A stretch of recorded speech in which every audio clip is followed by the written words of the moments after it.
tardes, apreciados participantes. Les habla su facilitadora Nidia González y en esta oportunidad daremos a conocer lo que corresponde a modelos de redes. Esto pertenece a la unidad curricular Investigación de Operaciones. Los diferentes problemas de redes surgen de una variedad de acuerdo a situaciones. Los ejemplos que tenemos de redes son de transporte, las eléctricas, las mismas comunicaciones que siempre predominan en nuestra vida diaria. La representación de estas redes se van a utilizar en diferentes áreas como son la producción, la distribución, la planeación de proyectos, localización de instalaciones, la misma administración de recursos, planeación financiera. Bueno, en fin, esto por nombrar algunos ejemplos. La representación de redes proporciona siempre un panorama general tan poderoso que puede ayudar de manera conceptual y a visualizar dichas relaciones de acuerdo a los componentes de cualquier sistema. Pero, ¿qué son los modelos de redes? Una red puede estar conformada por muchos tramos, las cuales están separados por nodos y cada nodo debe tener su respectiva interfaz. Cuando la red cambia de dirección de un punto que no está conectado por una locación, se habla de puntos de quiebre. Una red consiste en un conjunto de puntos o un conjunto de líneas que unen ciertos pares de puntos. Los puntos se llaman nodo o vértice y las líneas se llaman arco o ligaduras, aristas o rama. Esto fue hecho directamente en el año 1992 por Hiller Friedrich. Las redes en este caso, son rutas invisibles de las cuales pueden moverse, sean recursos o las entidades. Y la red cumple como una función que serían las locaciones o medios de interfaz. Entre las redes más sobresalientes hay 5 tipos importantes de problemas de redes y algunas de ideas básicas sobre cómo resolver, sin profundizar en los aspectos de estructuras de base de datos tan vitales como la explicación exitosa en estos tipos de problemas de gran escala. Los tipos de problemas son el problema de la ruta más corta, el problema del árbol de mínima expansión, el problema de flujo máximo tiene una estructura específica que surge con frecuencia en la práctica.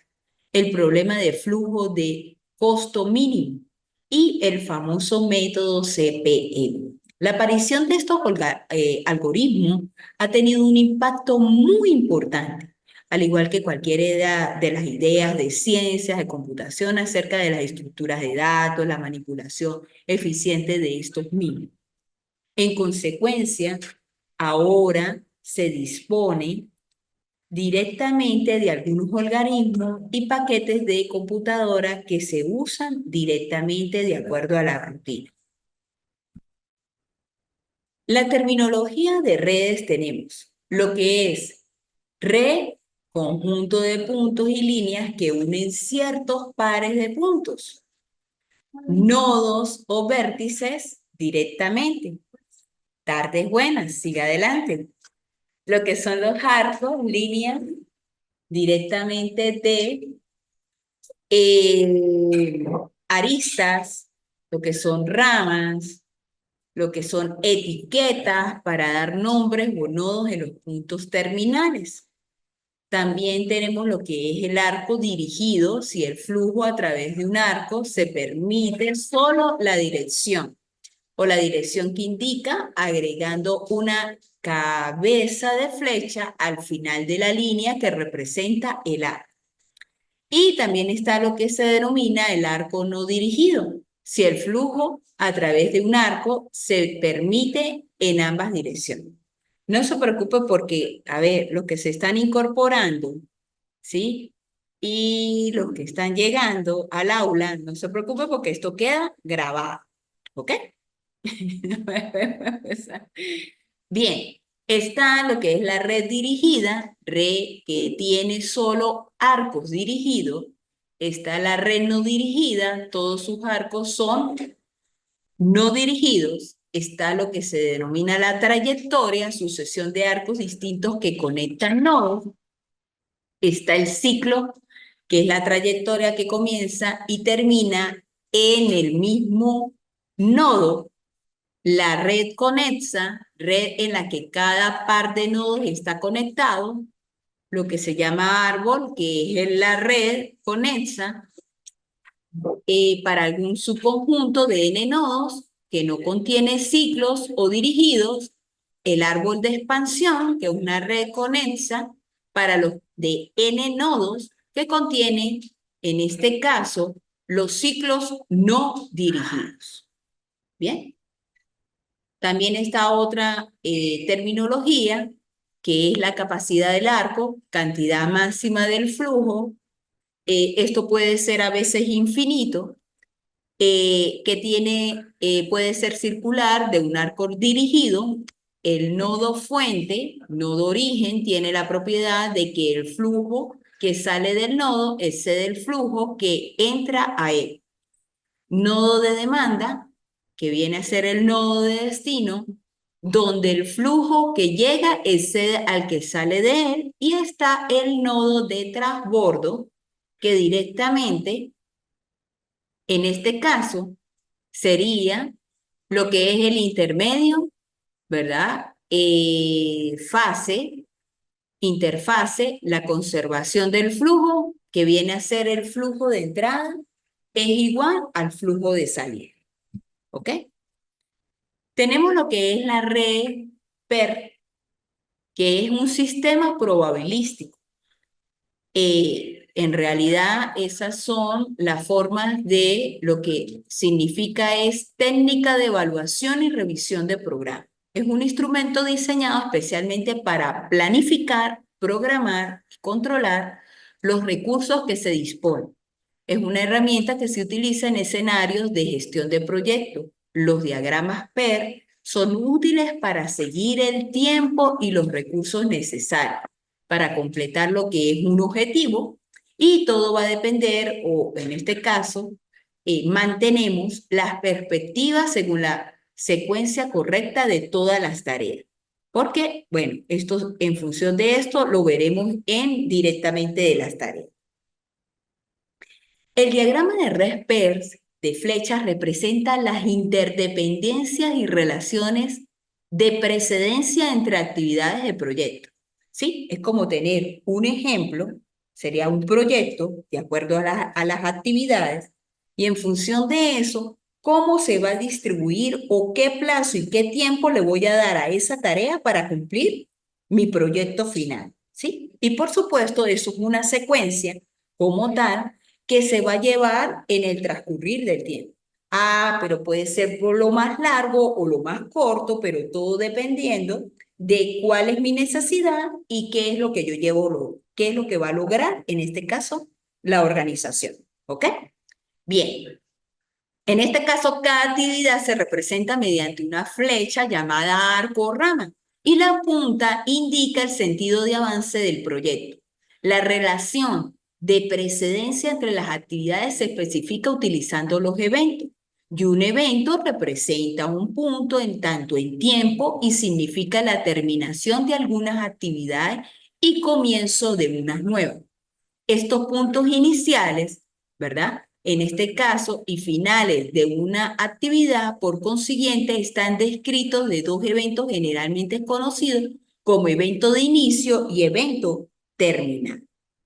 Entonces, reglas para construir el diagrama PERS. Tenemos la regla, en este caso, paso número 1, identificar a los nodos o eventos con números enteros positivos, empezando desde el 1, mientras que las tareas o actividades se identificará con la letra del abecedario, en este caso con letras mayúsculas, de la A a la Z, o una combinación, dependiendo de lo que se necesite. Entonces, tenemos nodo inicial, aquí en este caso, ¿verdad? Identificado con el nodo 1 y nodo final en Z. Y las actividades va a ser desde la A a la Z, dependiendo de lo que se pida en el proyecto o como esté distribuido. Las flechas que representan a las actividades no tienen magnitud ni sentido vectorial. Es decir, que una de las actividades de poca duración puede ser representada por una flecha más larga que una actividad de mayor duración que la anterior o viceversa. Entonces, aquí en este caso sería del 1 al 2, ¿verdad? La actividad va a durar 9 días, pero del 2 al 3, del nodo 2 al nodo 3, la actividad va a durar 4 días. Toda actividad del proyecto deberá iniciar y finalizar en 2 eventos, ¿sí? Entonces, como estamos observando aquí, nodo inicial, ¿verdad?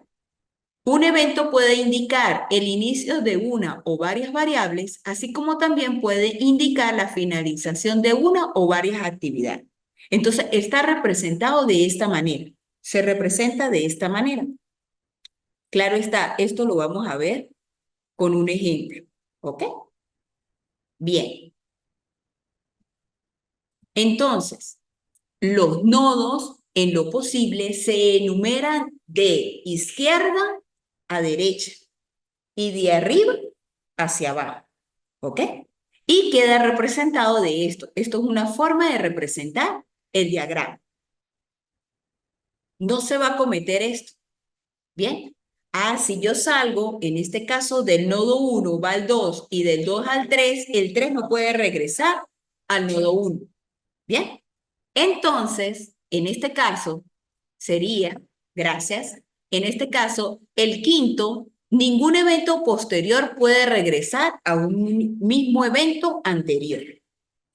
Entonces, aquí es donde venimos a utilizar lo que se llama las actividades ficticias y se van a representar con líneas punteadas.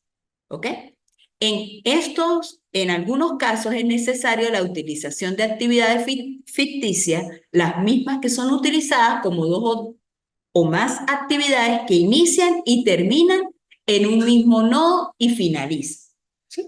Por supuesto, todo esto lo vamos a ver de acuerdo a las actividades del proyecto, cómo vamos a representar eso en un diagrama de PERS. Todo requiere un tiempo de preparación que se utiliza en la obtención de documentos, conversaciones, preliminares, recopilación de antecedentes ante el inicio del proyecto. Antes de pensar a diseñar la red P, es necesario realizar una tabla que contenga lo siguiente: actividad, descripción, precedente y tiempo. Bien, entonces nos vamos con el primer ejemplo. En este caso, el ejemplo número 1. Tenemos lo siguiente. Las actividades que se inician en la red de PER, como lo estamos viendo aquí, ¿verdad? Son aquellas que están en el guión de la columna, en este caso, predecesor, ¿sí? Y se inicia A, B, C, D, E, F. Bien, en este caso, identificaríamos de la siguiente manera. Dijimos que las ramas las vamos a identificar con las actividades y los nodos con numeración. ¿Ok? Entonces, ya aquí, en este caso, quedaría, si nos estamos dando cuenta, aquí nada lo antecede, aquí B nada lo antecede y aquí tampoco lo antecede. Por lo tanto, son las tres que salen del nodo 1. ¿Bien? El nodo 2, ¿verdad? Aquí, de la letra D, ¿verdad? Va a la C. En este caso, ¿quién lo precede? Precede C a D. Por lo tanto, yo me voy por esta parte. ¿Sí? ¿Quién precede a E? La precede A. Y es lo que estamos viendo aquí. E la precede A. Bien.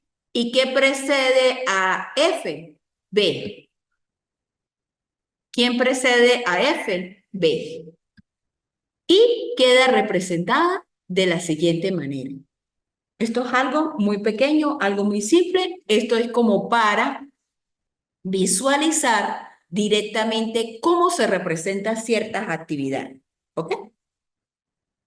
Ojo, aquí estamos hablando es prácticamente nomenclatura. Ni siquiera estoy diciendo la actividad comprende tal acción. ¿Ok? Nada más es como para saber directamente ¿Cómo se representa? Tenemos el ejercicio número 2. Aquí en este caso, la forma de la actividad ficticia ya se sabe que es para identificar que no va a ir de un nodo a un mismo nodo. ¿Sí? ¿Ok? Bien. Y aquí, pues, en este caso, quedaría de esa manera. Bien. Si nos vamos aquí para esta actividad este ejercicio número 3, de igual forma. ¿Sí? Lo único es que la red va a ser un poquito más grande y queda de esta manera. ¿Sí? Sería cuestión de ejercitar en función de esto, ¿no? Esto es sencillo y es muy bonito, es como jugar, ¿no? Lo único es que tienen que tener cuidado con los tiempos, la forma en cómo lo están pidiendo, ¿bien? Y cómo deben desarrollar. Yo recomiendo que utilicen una hoja tipo o extraoficio, ¿ok? Para desarrollar. Por lo menos veo que no tienen que tener como una continuidad, que uno tenga que estar conectado con el otro. No. Todo depende. Entonces, ahí está también la creatividad y tener cuidado al momento de qué es lo que está pidiendo o qué es lo que está antecediendo. ¿Ok? Bien. Red pairs y cálculo de tiempos. Es el tiempo que se tarda en desarrollar una actividad. El método PER considera 3 estimaciones de tiempo. Está la estimación optimista, que es el tiempo que se desarrolla una actividad, en este caso para mejores condiciones posibles, el tiempo mínimo de ejecución de una actividad. Está la estimación media, que es el tiempo que toma en desarrollar una actividad en condiciones normales, es decir, cuando el tiempo de ejecución no sufre ni circunstancias positivas ni negativas. Y está la estimación pesimista, denominado o identificado con la letra B, es el tiempo en que se desarrolla una actividad, en este caso, en condiciones adversas, el tiempo máximo en que podría ejecutarse la actividad si las circunstancias en dado caso son desfavorables. Entonces tenemos aquí que B es el tiempo pesimista, ¿sí? B es el tiempo pesimista, A aquí es el optimista y sigma, como lo vemos aquí en esta fórmula, es la desviación estándar. ¿Bien? Entonces, el tiempo esperado para una actividad TE es el tiempo calculado usando el promedio ponderado o la media aritmética. Tenemos esa formulita. La desviación estándar, en este caso, ¿verdad? Está representada por la probabilidad del retraso o adelanto del promedio. Entonces, tenemos esas formulitas para hacer cálculo. Tenemos lo que es la varianza, allí sigma al cuadrado es igual, ¿verdad? A B menos A entre 6. Es el cuadrado de la desviación estándar y se define como la media de las diferencias con la media elevada al cuadrado. Acuérdense que estos son algunas formulitas muy sencillas de estadística, ¿sí? De estadística, la básica, la 1, ¿ok? Está la probabilidad de construir un proyecto y viene dado por la siguiente fórmula. Bien, entonces Z es la variable Z normalizada, que sería en este caso la distribución normal, cuando la media y variancia es 0,1, está X, que es la duración solicitada para poder terminar el proyecto, y la duración estimada, que es la calculada por el proyecto, en este caso, método PER-CPM. ¿Pero qué es el método CPM? Es determinístico. El PER dijimos que era probabilístico. Este es determinístico. Equivale a la sigla, bueno, es método de la ruta crítica. Es frecuentemente utilizado en el desarrollo de cualquier control de proyectos. El objetivo principal es determinar la duración de un proyecto, entendiendo este como una secuencia de actividades relacionadas entre sí, donde cada una de las actividades tiene una duración estimada. En este caso, son las actividades y sus tiempos de duración deben ser conocidos. Las etapas: definir el proyecto con todas sus actividades o partes principales, establecer relaciones entre las actividades, decidir cuál debe comenzar antes y cuál debe seguir después, dibujar un diagrama conectado las diferentes actividades en base a sus relaciones de precedencia, definir costos y tiempos estimados para cada actividad, identificar la trayectoria más larga del proyecto, siendo esta la de determinada la duración del proyecto, ruta crítica, y utilizar el diagrama como ayuda para planear y supervisar el control y el proyecto. Se me ocurre ahorita como algo para, a ver, recuperación y por la cuestión, se me ocurre ahorita hacer como una tarea adicional y entonces todos vamos a participar. Ustedes son 36 alumnos participantes y vamos a hacer como especie de esto, bueno, esto como de 1 a 5 puntos que van a ser adicionados a la actividad final. Yo ya ahorita estoy pensando como quien dice, bueno, en el ejercitar, pero ejercitamos todo y construimos todo un ejercicio. Bien, ok. Método CPM. Por simplicidad y para facilitar la representación de cada actividad, frecuentemente se utiliza la siguiente notación. Entonces, en este caso, tenemos lo que es el nodo, ¿verdad? Directamente, que es los eventos de manera secuencial, tiempo más cercano, ¿sí? El TC, el tiempo más lejano y el tiempo esperado. El tiempo esperado es el tiempo transcurrido de acuerdo a la actividad. ¿Ok? Bien, tenemos entonces aquí lo que es directamente. El tiempo más cercano de la actividad representa el tiempo mínimo para que se comience un acontecimiento más pronto en la que pueda suceder un hecho. Entonces, por decir algo, para calcular el tiempo más temprano de acuerdo a las actividades, ¿verdad? Tenemos que tener estos pasos. Se debe seleccionar las actividades que llegan al nodo final. Cada actividad que entra a nodo final se suma con la duración de actividad. ¿Bien? Y el TC del nodo inicial. Se debe seleccionar el TC de mayor duración que haya obtenido. Entonces, en este caso, tenemos el tiempo máximo, ¿sí? Si nosotros aquí te decimos que son 7 y 9, ¿verdad? Aquí en este caso sería para calcular el tiempo más cercano de varias actividades que ingresen al nodo A, se suman los que seleccionamos el mayor. Si son 7, 2, a ver, 7, 2, ¿verdad? Aquí sería 2 y 7 sería 9. Y aquí 4 y 2 sería 6. Se selecciona el mayor. ¿Sí? Bien. Tenemos ahora el tiempo, ¿sí? En este caso, el tiempo más lejano. Entonces, están ahí los pasos, ¿sí? De que representa el tiempo más tarde en el que pueda darse un acontecimiento. Y aquí, ¿cómo lo hacemos? ¿O cómo lo representamos? Para calcular el tiempo más lejano de varias actividades que salgan de un nodo, se restan y se seleccionan. Entonces, aquí para llegar ya al final sería 10, ¿verdad? Menos 7 sería 3. Aquí, en este caso, seleccionamos el menor. 12 menos 1, menos una actividad, ¿sí? El tiempo de duración 1 sería 11 y 14 menos 4 sería 10. Entonces aquí el menor es el que seleccionamos. Sería el 3, ¿sí? Bien, están las famosas holguras. Es el tiempo máximo que puede retrasar el comienzo de una actividad sin que esto retrase la finalización del proyecto. La holgura del evento es la diferencia entre el tiempo más lejano y el tiempo más cercano de una. Entonces tenemos allí esa formulita en el cual nos hace la representación directamente de una holgura. Entonces, tenemos lo que son las holguras de actividades. Esa formulita define como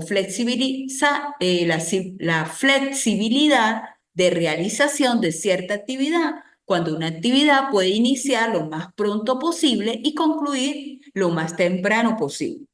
Y entonces tenemos esa formulita. Bien, está la ruta crítica, que es el camino o ruta compuesta por las actividades críticas del proyecto. En este caso sería actividades conectadas que conducen al principio del proyecto al final del mismo. Entonces, iniciamos con un ejercicio. Dice, Se debe construir una casa y para ello se desarrollarán las siguientes actividades pidiendo lo siguiente: duración de cada actividad, desviación típica de cada actividad, la red, que sería la construcción del diagrama, el tiempo más cercano y tiempo más lejano, las holguras de las actividades, ruta crítica, tiempo de determinación del proyecto y probabilidad. Tenemos aquí las actividades, ¿sí? Tenemos aquí cada uno del cálculo como tal de las desviaciones, ¿sí? Bien. Tenemos aquí lo que es el diagrama directamente. Así me queda el diagrama. Tenemos aquí los cálculos, esto está el paso a paso, ¿sí? De cada uno utilizando cada una de las formulitas. Tenemos aquí los tiempos más lejanos. Tenemos aquí las holguras, tomando cada una de las formulitas anteriores, ¿sí? ¿Ok? Y tenemos como tal la ruta crítica. La ruta crítica es A, B, D, E y F. O sea, que esta C y esta de ficticia no va. ¿Ok? ¿Por qué no va? Porque es el paso a paso de lo que vimos arriba. De todas maneras, escúchenme. Yo estoy dando esto aquí, pero esto vamos a abrir un debate. Yo voy a abrir un debate en el transcurso de hoy y mañana para que podamos resolver, a ver, para que ustedes, dependiendo de las dudas que se les presente, podemos recalcar aquí. ¿Ok? Bien. ¿Qué tenemos aquí? Tenemos el tiempo de terminación que son 18.34 días y tenemos en realidad la desviación típica. En este caso se recomienda calcular la varianza, ¿sí? Con las formulitas que vimos anterior. Y aquí, con dicho valor calculado, nos vamos a la tabla de la distribución normal. De todas maneras, esa la voy a publicar. Y en función de eso, colocar el 0 punto, o sea, tenemos esto, si yo lo ubico el Z083, automáticamente lo veo en una tabla de probabilidad, directamente distribución normal. Entonces, la probabilidad de terminar el proyecto son 20 días y es un porcentaje de 79.67 de las posibilidades. O sea, si es más del 50%, lo tengo. ¿Sí? Bien. ¿Dudas? Las aclaramos directamente por mensajería interna. ¿Bien? Bien. Mensajería interna, foro de dudas. Y bueno, gracias por su atención y nos estaremos viendo en otra oportunidad. Hasta luego.